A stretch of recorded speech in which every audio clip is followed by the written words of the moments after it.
Nous sommes le 19 septembre. Qui est cet homme? Nous lisons dans Marc chapitre 8 au verset 41. Mais ils éprouvèrent une grande frayeur et ils se dirent les uns aux autres: Qui est donc cet homme pour que même le vent et les flots lui obéissent? Les événements relatés en Marc chapitre 4 se sont déroulés autour de la mer de Galilée. À la question de ses disciples, « Qui est cet homme ?», Jésus a répondu par des actes. Ce soir-là, il a décidé de traverser le lac avec ses disciples, suivi d'autres bateaux remplis de gens. Le lac n'était pas grand, mais il était dangereux. Entouré de hautes montagnes, il facilitait la descente de masses d'air dense depuis leurs flancs jusqu'à la surface de l'eau, transformant le lac calme en une caldeira écumante. Il en était ainsi cette nuit-là. Les disciples étaient des hommes de mer expérimentés, des pêcheurs de métier, mais une tempête aussi inattendue les a plongés dans la panique.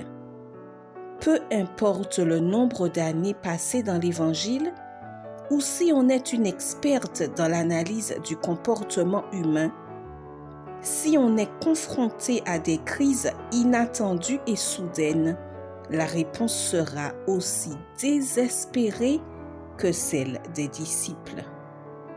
Jésus s'est endormi sur un coussin de cuir où s'asseyait habituellement le timonier à l'arrière du bateau.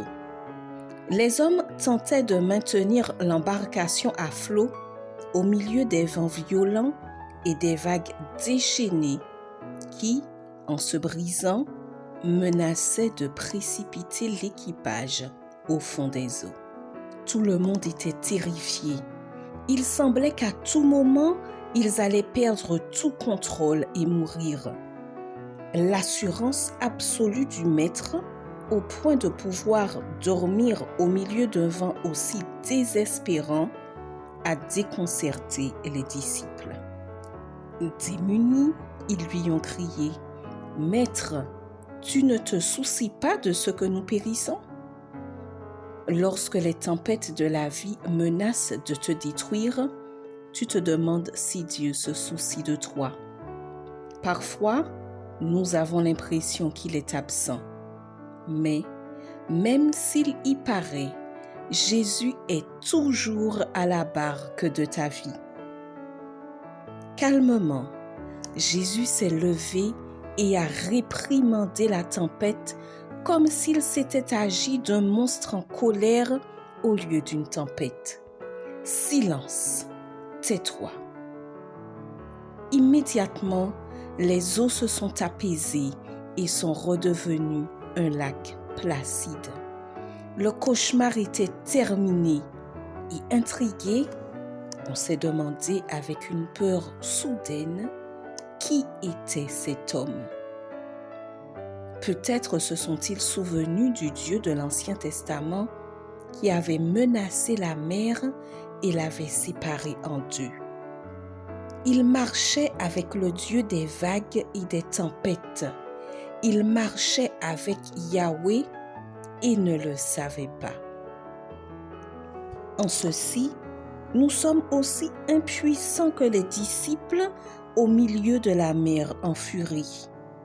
Mais celui qui a imposé la paix aux vagues de Galilée a aussi une parole de paix pour chaque âme. Quelle que soit la violence de la tempête, ceux qui se tournent vers Jésus en s'écriant « Seigneur, sauve-nous » obtiendront la délivrance. Bonne journée et que Dieu te bénisse.